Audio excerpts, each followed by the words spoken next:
New at 10, it's a scam that cost taxpayers nearly $500,000. Yeah, the Mobile Housing Board, the apparent victim of an email spear phishing attack earlier this year. So how were hackers able to trick the Housing Board's CFO into wiring all that cash? NBC 15's Andrea Ramey obtained the emails that outline the con in tonight's reality check. This email exchange is between the Housing Board's former CFO and a person at Hunt Companies. That's the company tasked with demolition of the Roger Williams housing project out here. But then hackers got involved and tweaked just one character on an email address. And just like that, the CFO was wiring hundreds of thousands of dollars to thieves. This is spear phishing. This is spear phishing. They put out a hook, she took the bait, and off it went.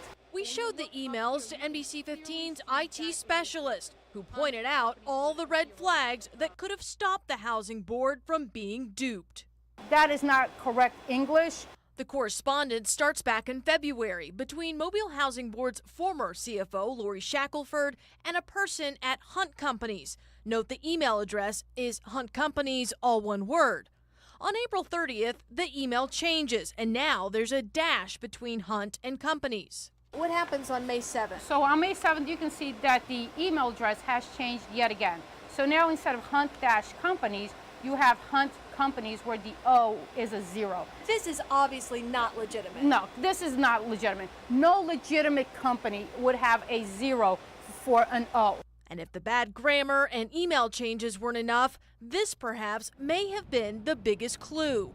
On 2 different occasions from those changed email addresses, Shackelford is told where she needs to send that $478,000 is changing. This should have been the biggest red flag right there. New account information. By May 11th, she's already wired the money. Yeah, she's wired the money and she's out a lot of cash. These types of things are happening every day.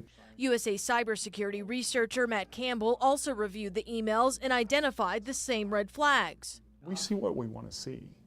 That's the problem. Our mind will start filtering out a lot of these red flags. Spear phishing is the #1 way hackers use to dupe victims. An internet security threat report by Symantec found a well-crafted email sent to an unsuspecting staff member is the most likely source of compromise.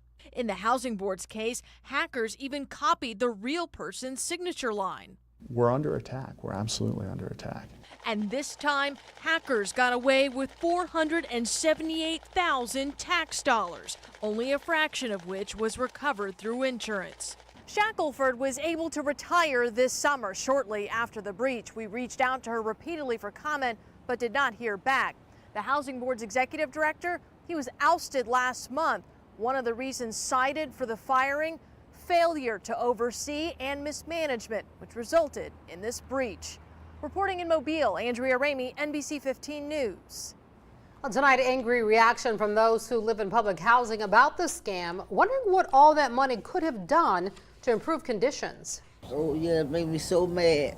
For the people living in public housing in Mobile, the theft is angering. $500,000 could go a long way. So you're afraid that there's mold up in the ceiling there? Yes. At Thomas James Place, people we spoke with say complaints to housing authorities fall on deaf ears, and repairs here are rare. What's wrong with the place? My floor's coming up. It's nothing they have done, and it's horrible.